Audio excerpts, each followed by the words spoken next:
Halo semuanya, perkenalkan nama saya Nasir Jian Panjaitan. Kali ini saya akan menyampaikan mengenai materi warung abnormal, yang dimana warung abnormal bisa memanfaatkan pemasaran media sosial dengan cara yang lebih bertanggung jawab, terutama ketika menyasar ke generasi milenial yang semakin kritis dan sadar akan dampak konsumerisme, yang dimana strategi pemasaran yang etis berarti tidak sekedar mengejar engagement atau viral, tapi juga menjaga keseimbangan antara menarik minat pelanggan dan tidak mempromosikan gaya hidup berlebihan atau konsumsi yang tidak sehat. Yang dimana pertama, warung abnormal bisa membangun cinta brand sebagai tempat nongkrong yang ramah, inklusif, dan mengandung gaya hidup yang sehat secara seimbang. Yang kedua, konten yang dibuat bisa lebih edukatif dan realistis sebagai alih-alih mempromosikan gaya hidup yang mewah atau berlebihan. Warung abnormal bisa menampilkan pilihan menu yang lebih sehat, porsi yang wajar, dan bahkan tips hidup yang seimbang.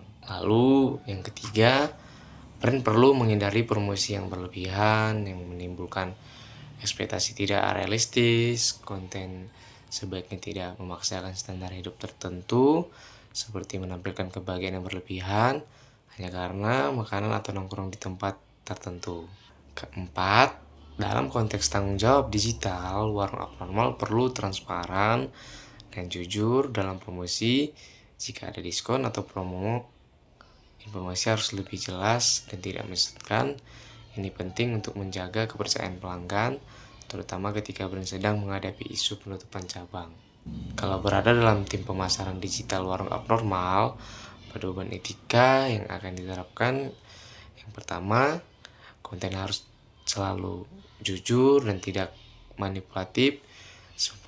Semua promosi dan klaim produk harus bisa dipertanggungjawabkan, misalnya soal bahan, porsi, dan harga, yang dimana tidak menggunakan filter atau narasi yang membuat produk terlihat berbeda jauh dari kenyataan.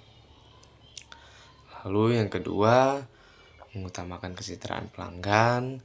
Konten harus mendukung gaya hidup seimbang, bukan mendorong konsumsi berlebihan, karena ini bisa dilakukan dengan menampilkan opsi menu yang lebih sehat, atau bisa kampanye yang mengajak pelanggan untuk menikmati momen tanpa harus berlebihan. Ketiga, menjaga privasi dan interaksi yang sopan. Interaksi di media sosial harus menghindari komentar yang menyinggung atau memicu perbandingan sosial.